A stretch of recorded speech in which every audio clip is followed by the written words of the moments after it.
नमस्कार विद्यार्थी मित्रांनो. आज मी असा एक टॉपिक घेणार आहे, ज्या टॉपिकवर मानसशास्त्र या विषयाअंतर्गत 3 ते 4 प्रश्न 100% विचारल्या जाणार. त्या टॉपिकचं नाव आहे नवीन राष्ट्रीय शैक्षणिक धोरण 2020. या टॉपिकवर 100% प्रश्न विचारल्या जाईल. कारण का? तर तब्बल 34 वर्षानंतर, किती वर्षानंतर? 34 वर्षानंतर आपण नवीन राष्ट्रीय शैक्षणिक धोरणाचा स्वीकार केलेला आहे. आणि मग आपण सर्वजण भावी शिक्षक आहोत. तर भावी शिक्षकाला नवीन राष्ट्रीय शैक्षणिक धोरणाबद्दल माहिती असणं अत्यंत आवश्यक आहे. म्हणून या टॉपिकवर प्रश्न विचारल्या जाईल. तर आपण डिटेलमध्ये घेऊया. सर्वात अगोदर आपण नवीन राष्ट्रीय शैक्षणिक धोरण जे आहे 2020चं, याची पार्श्वभूमी आपण बघणार आहोत. बघा, जास्त फापट पसर आपण घेणार नाहीये. एकदम एक्झाम ओरिएंटेड आपण या ठिकाणी बघणार आहोत. या धोरणाची पार्श्वभूमी बघत असताना आपण 1964 ला जाऊया. 1964 ला कोठारी आयोग स्थापन करण्यात आलेला होता आणि कोठारी आयोगानं अशी शिफारस केलेली होती की भारत स्वतंत्र होऊन आता बराचसा कालावधी लोटलाय, परंतु आपण अजूनही नवीन राष्ट्रीय शैक्षणिक धोरण तयार केलेलं नाही. म्हणून आपण पहिलं राष्ट्रीय शैक्षणिक धोरण तयार करावं अशी शिफारस केली होती कोठारी आयोगानं. आणि या कोठारी आयोगाच्या शिफारशीची अंमलबजावणी म्हणून 1968 साली आपण पहिल्या शैक्षणिक धोरणाचा काय केला? स्वीकार केला. म्हणून लक्षात ठेवा, 1968 ला आपण पहिल्या राष्ट्रीय शैक्षणिक धोरणाचा स्वीकार केलेला आहे. कधी? 1968 ला. शिफारस कुणाची होती? 1964 च्या कोठारी आयोगाची. अंमलबजावणी झाली 1968 ला आणि आपण पहिलं राष्ट्रीय शैक्षणिक धोरण स्वीकारलं. मग याचा आकृतिबंध कसा होता? तर या राष्ट्रीय शैक्षणिक धोरणाचा आकृतिबंध होता 10+2+3. हा आकृतिबंध होता 1968 च्या राष्ट्रीय शैक्षणिक धोरणाचा. हे झालं पहिलं राष्ट्रीय शैक्षणिक धोरण. त्याच्यानंतर 1986 साली आपण दुसऱ्या राष्ट्रीय शैक्षणिक धोरणाचा काय केला? स्वीकार केला. दुसरं राष्ट्रीय शैक्षणिक धोरण कधीचं? 1986चं. या धोरणामध्ये पण 10+2+3 हा जो आकृतिबंध आहे, हाच काय करण्यात आला? कंटिन्यू करण्यात आला. मग 1986 नंतर 1992 साली, कधी? 1992 साली राष्ट्रीय शैक्षणिक आराखडा तयार करण्यात आला आणि यामध्ये फक्त काय करण्यात आलं? या 86च्या धोरणामध्ये ज्या काही त्रुटी राहिल्या होत्या, त्या त्रुटी या 1992 मध्ये काय करण्यात आल्या? दूर करण्यात आल्या. त्यानंतर मग बघा, 1964 चा कोठारी आयोग झाला, 1968 चं पहिलं राष्ट्रीय शैक्षणिक धोरण झालं, त्याच्यानंतर 1986 चं दुसरं राष्ट्रीय शैक्षणिक धोरण झालं.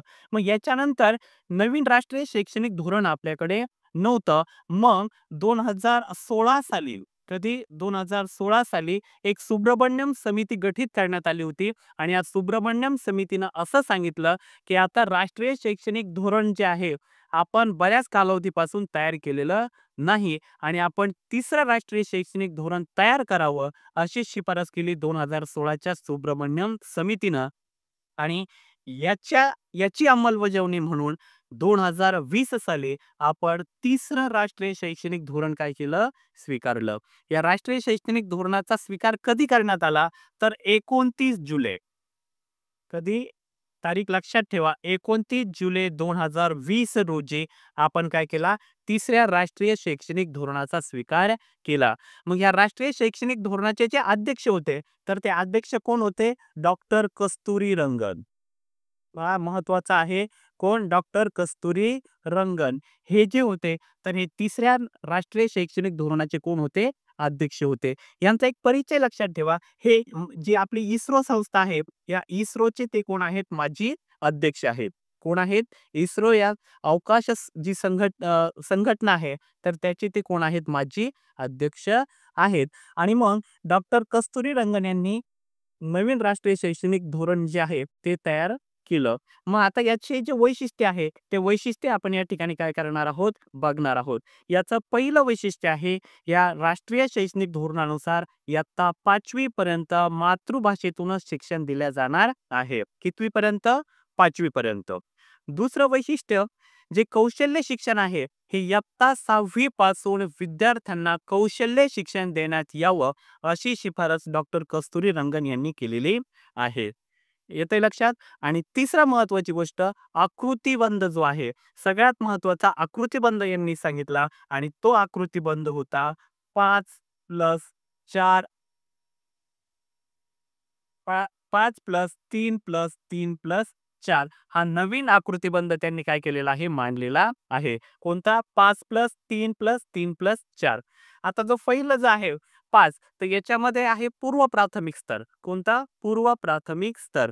मग याच्यामध्ये बालवाटिका 1, बालवाटिका 2, बालवाटिका 3 आणि पहिली आणि दुसरी या वर्गांचा समावेश पहिल्या पूर्व प्राथमिक स्तरामध्ये होतो.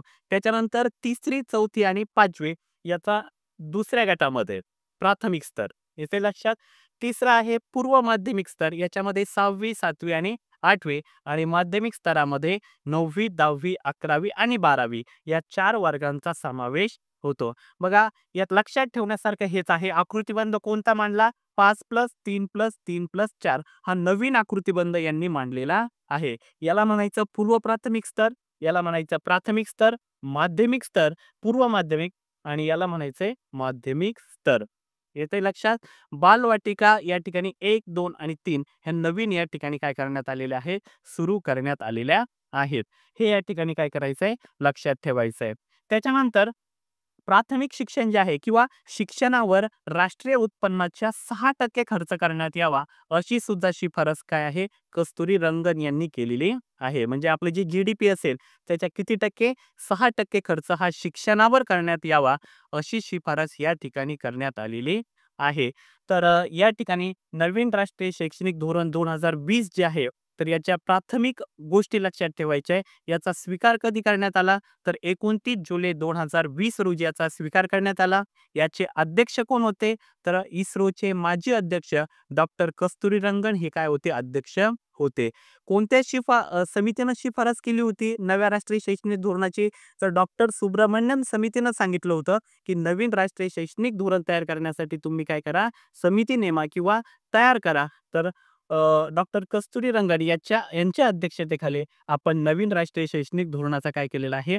स्वीकार केलेला आहे. आणि हे धोरण स्वीकारलंय याची जी अधिकृत घोषणा जी आहे, तर ती मंत्री श्री प्रकाश जावडेकर आणि रमेश पोखरियाल या मंत्र्यांनी 29 जुलै 2020 रोजी याची अधिकृत घोषणा केलेली आहे. हे सुद्धा या ठिकाणी लक्षात ठेवायचं आहे.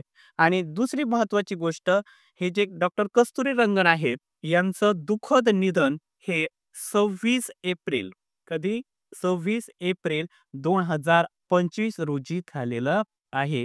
तर याच्यावर सुद्धा प्रश्न येऊ शकतो कारण लेटेस्ट आहे. डॉक्टर कस्तुरीरंगन यांचं निधन कधी झालं? तर 26 एप्रिल 2025 रोजी डॉक्टर कस्तुरीरंगन यांचं काय झालेलं आहे? निधन झालेलं आहे.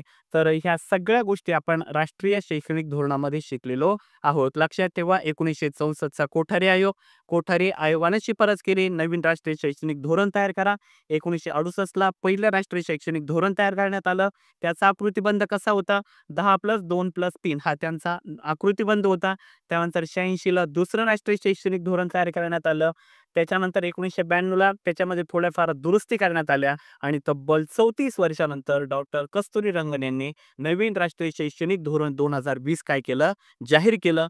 29 जुलै 2020ला ते स्वीकारण्यात आलं. त्याची घोषणा तुम्हाला मी सांगितलं रमेश पोखरियाल यांनी काय केली? त्याची घोषणा केली. आणि ह्या नवीन राष्ट्रीय शैक्षणिक धोरणाचा एक सगळ्यात महत्वाचा बदल, जे केंद्रीय मनुष्यबळ विकास मंत्रालय होतं. कोणतं? केंद्रीय मनुष्य विकास मंत्रालय जे होतं, याचं नामकरण बदलण्यात आलं आणि त्याऐवजी या मंत्रालयाला शिक्षा मंत्रालय, काय? शिक्षा मंत्रालय असं नाव देण्यात आलेलं आहे. तर विद्यार्थी मित्रांनो, नवीन राष्ट्रीय शैक्षणिक 2020 यावर कोणताही प्रश्न आला तर या व्हिडिओमध्ये ते प्रश्न कव्हर करण्याचा प्रयत्न करण्यात आलेला आहे. तर आपण दुसऱ्या व्हिडिओमध्ये शालेय विकासासंदर्भात ज्या ज्या योजना केंद्र सरकार आणि राज्य सरकार राबवतं ते आपण दुसऱ्या व्हिडिओमध्ये बघणार आहोत. हा व्हिडिओ जर आपल्याला आवडला तर लाईक आणि चॅनलला सबस्क्राईब करायला विसरू नका. धन्यवाद.